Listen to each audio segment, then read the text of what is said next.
जय हिंद। हम लोग क्लास स्टार्ट करते हैं।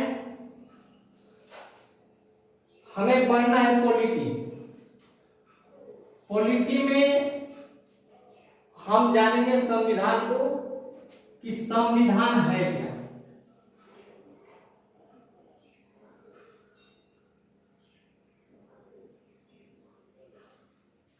संविधान क्या है, संविधान किसे कहते हैं। सबके लिए वैसा नियम कानून जो सबके लिए बराबर हो उसे संविधान कहते हैं। वो देश के नागरिक हो, देश के प्रधानमंत्री हो, देश के राष्ट्रपति हो, सबके लिए जो नियम कानून बराबर हो वही संविधान। इस संविधान के लिए, इस नियम कानून के लिए एक बुक बनाया गया है। इस बुक को ही हम संविधान कहते हैं। डिफिनेशन क्या देंगे? वैसा नियम कानून जो सबके लिए बराबर हो उसे संविधान कहते हैं। संविधान यह नियम कानून एक बुक में लिखा गया है, जिस बुक को भी हम संविधान कहते हैं।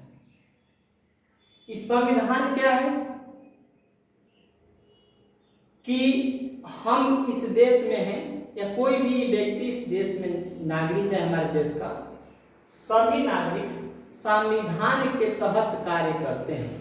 यदि वो संविधान के विरुद्ध कोई काम करते हैं, किसी का मर्डर मार देते हैं, किसी का कपड़ा सर फोड़ देते हैं, किसी को गाली देते हैं, किसी को आत्महत्या के लिए प्रेरित करते हैं, तो उस समय हमारे ऊपर आईपीसी काम करता है।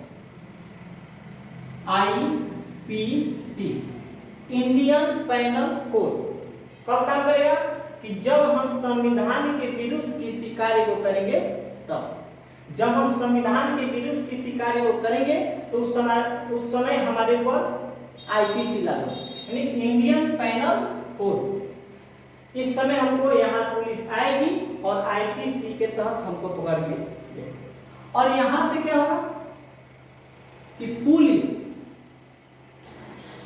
24 घंटा के अंदर हमें नजदीकी मजिस्ट्रेट के पास भेज देगी, यानी कि वहां सीआरपीसी के तहत काम होगा। आईपीसी और सीआरपीसी, वहां जज साहब सीआरपीसी के तहत मेरे द्वारा किए गए कार्य के ऊपर, मेरे द्वारा किए गए गलत काम के ऊपर हमको दंडित करेंगे। यहां पर जज साहब का समझे। अब देखिए होता क्या है, अभी हमको इसको जरूरत नहीं, इसकी भी हमें जरूरत नहीं। जिस व्यक्ति को लॉ पढ़ना होता है, कानून पढ़ना है, उसे आईपीसी और सीआरपीसी वकालत करने के लिए आईपीसी और सीआरपीसी दोनों जरूरत है। हमें सिर्फ अभी संविधान पढ़ना है। जब पॉलिटी हमारा समाप्त होगा तो आईपीसी के जो धाराएं महत्वपूर्ण हैं उन धाराओं को हम आपको बताएंगे। सीआरपीसी की जो धाराएं महत्वपूर्ण हैं उनको हम बताएंगे। अभी ये हमें पढ़ने की जरूरत नहीं, हमें संविधान पढ़ना है। तो संविधान पढ़ना है तो संविधान में देखते हैं क्या होता है। संविधान में कुछ भाग हैं, वो भाग 22 भाग है। हमारे संविधान में कुछ अनुच्छेद है, अनुच्छेद ये 395 है। इस अनुच्छेद में कुछ जोड़ा गया है, जैसे अनुच्छेद 1 के ए, अनुच्छेद 1 के बी, अनुच्छेद 1 के सी, ऐसे कर करके ये अनुच्छेद कुछ बड़ा हुआ है। बट हमें 395 ही पढ़े। 395 के वो सब खंड है। उसके बाद हमारे संविधान में पढ़ना है अनुसूची। हमारे संविधान में 22 भाग, 395 अनुच्छेद और 12 अनुसूची। जब हमारा संविधान लागू हुआ था, जब हमारा संविधान लागू हुआ था 1950 में। जब हमारा संविधान 1950 में 26 जनवरी 1950 को लागू हुआ था, उस समय 12 नहीं बल्कि 8 अनुसूची ही पढ़ना था। और धीरे धीरे हमारे संविधान में 12 अनुसूचियां जुट गई। तो इतना समझ में है। फिर समझ लेते हैं संविधान किसे कहते हैं। तो ऐसा नियम कानून जो सबके लिए बराबर हो उसे संविधान कहते हैं, या वैसा नियम कानून जो सबके लिए बराबर हो और वह नियम कानून किसी बुक में लिखा है उसे बुक को हम संविधान कहते हैं। संविधान 26 जनवरी 1950 को लागू हुआ। हमारे संविधान में 22 भाग है, 395 अनुच्छेद हैं और 12 अनुसूचियां हैं। यदि संविधान के विरुद्ध, अपने देश के विरुद्ध कोई कार्य हम करते हैं तो हमारे ऊपर आईपीसी और सीआरपीसी लागू। इसके आगे अब हम देखते हैं।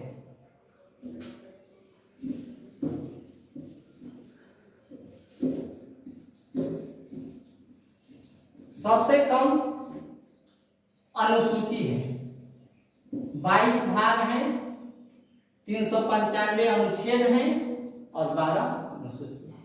तो हम लोग अनुसूची से ही निपटाना शुरू करेंगे। पहला अनुसूची है जो हमारा देश है, राज्यों का संघ है, यानी कि भारत राज्यों का संघ है। वो संघ यूनियन है। संघ क्या है? यूनियन है। संघ में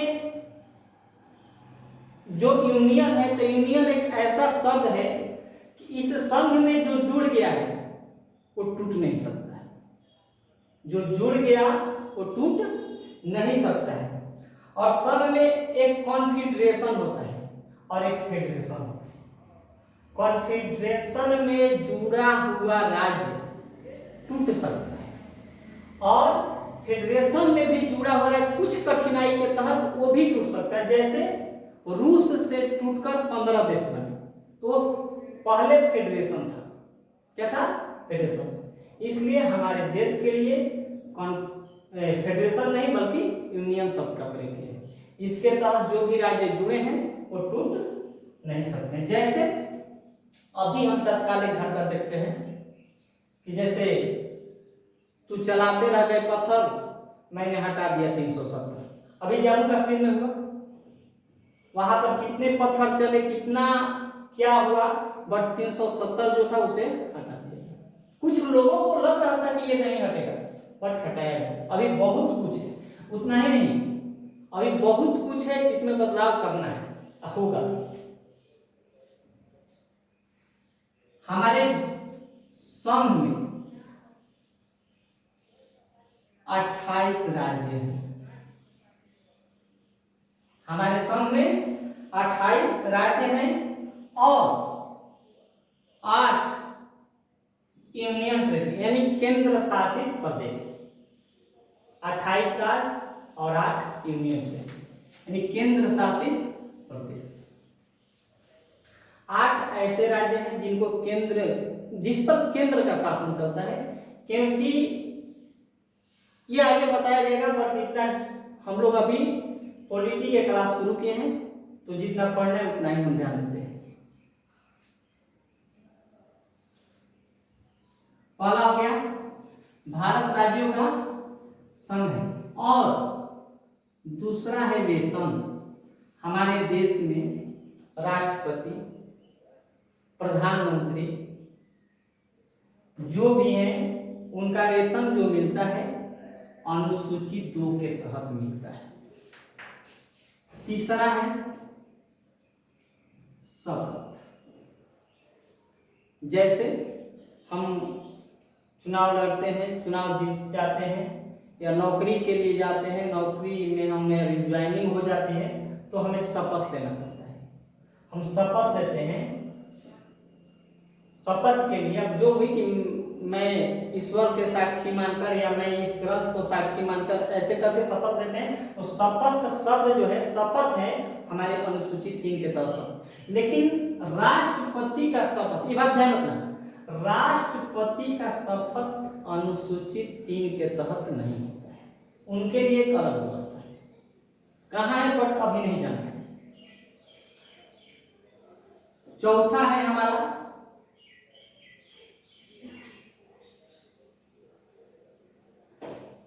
राज्यसभा में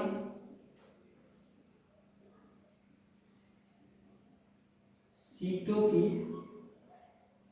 संख्या, यानी सभी राज्य को, ये जितने राज्य हैं सभी राज्य को राज्यसभा में कितने सीट दिए गए, इसकी चर्चा अनुसूची 4 में।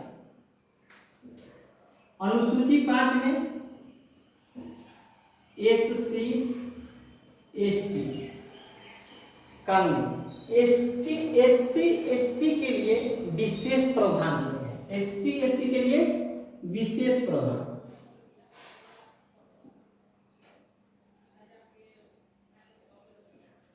और 6ठा नंबर में है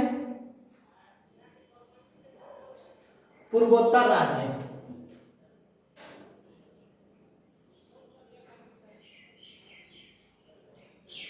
फिर से देख लेते हैं।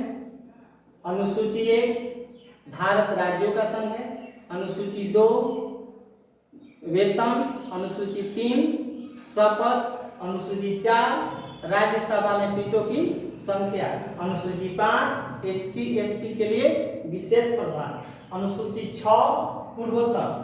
पूर्वोत्तर राज्य, जो पूर्वोत्तर राज्य, कुछ हमारे देश के ऐसे राज्य हैं जो बहुत पिछड़े हुए हैं, उनके लिए भी विशेष सुविधाएं दी गई है। ये पूर्वोत्तर राज्य हैं असम,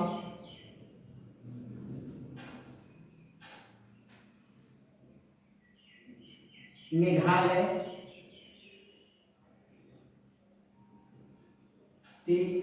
असम मेघालय, त्रिपुरा, मिजोरम। असम मेघालय त्रिपुरा मिजोरम, AMTM।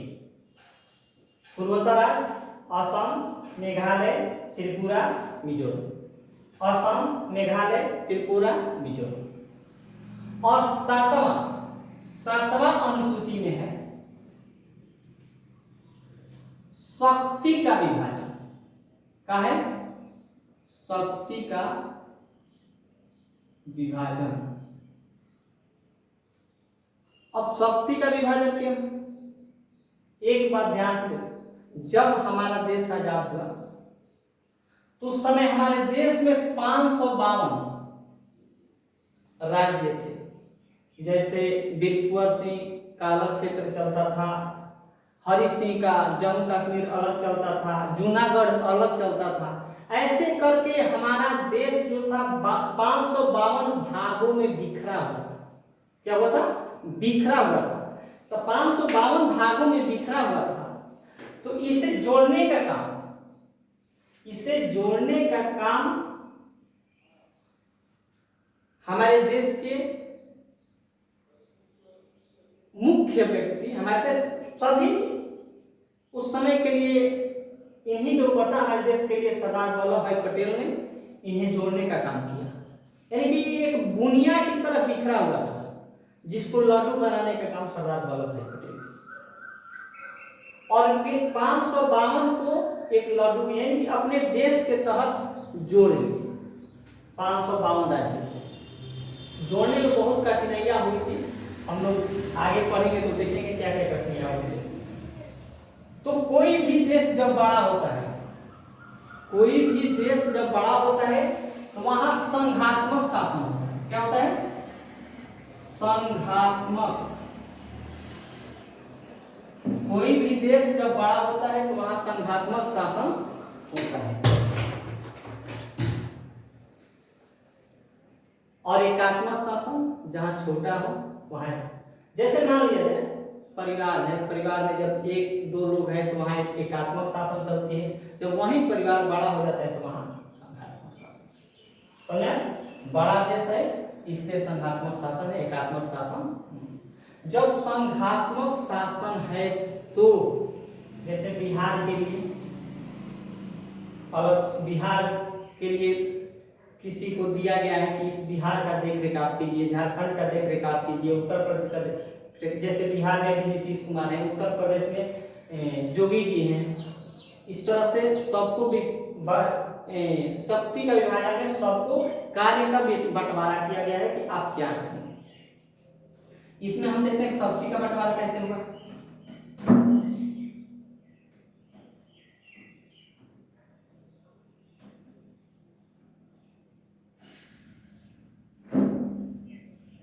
संघ सूची,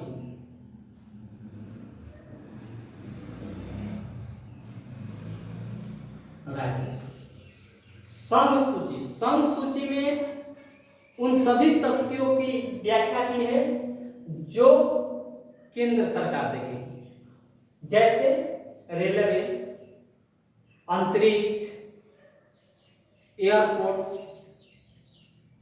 ये तमाम सेना, ये तमाम चीजें संघ सरकार देखेगी। राज्य सरकार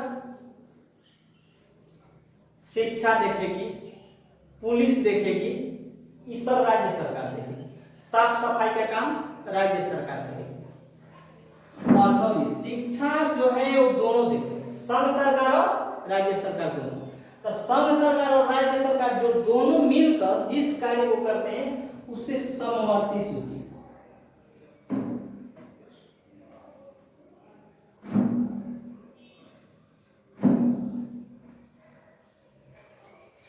और हाँ एक बात ध्यान में, संघ सरकार संघ के नियमों पर कार्य करेगी, राज्य सरकार राज्य के नियमों पर कार्य करेगी, और समवर्ती सूची में जो समवर्ती सूची का अंतर्गत रखा गया है उसमें दोनों मिलकर कोई ऐसा इसमें विवाद उत्पन्न हो जाए किसी बात को लेकर, किसी कार्य को लेकर, तो क्या हो, क्योंकि समवर्ती सूची में तो संघ और राज्य दोनों है। लेकिन जब किसी बात पर विवाद होगा तो संघ सूची द्वारा लिया गया निर्णय ही मान्य होगा। क्या चीज? जब समवर्ती सूची में राज्य और संघ के बीच जो विवाद होगा तो उसमें संघ के द्वारा लिया गया निर्णय ही मान्य। और लास्ट में हमारे संविधान निर्माताओं ने एक बहुत सुंदर काम किया। संविधान निर्माताओं ने एक बहुत सुंदर काम क्या किया? अवशिष्ट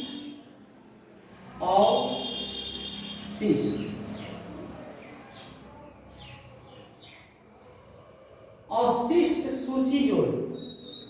ये अवशिष्ट सूची इसलिए जोड़ा गया कि भविष्य में हमारे देश में कुछ ऐसे कार्य होंगे जो अवशिष्ट सूची में लाकर जोड़ दिए गए, यानी एक पेज को लाकर इसमें चिपका दिया जाए। वो क्या है? जैसे व्हाट्सएप अवशिष्ट सूची में है, परमाणु बम अवशिष्ट सूची में है, इंस्टाग्राम, यानी कि हमारे देश के अभी के ये सब कार्य है, तो ये सब कहाँ जुड़ेंगे? अवशिष्ट सूची। तो आज के लिए इतना ही था, और आप लोग इसे लिख लीजिए और कल के लिए जय हिंद।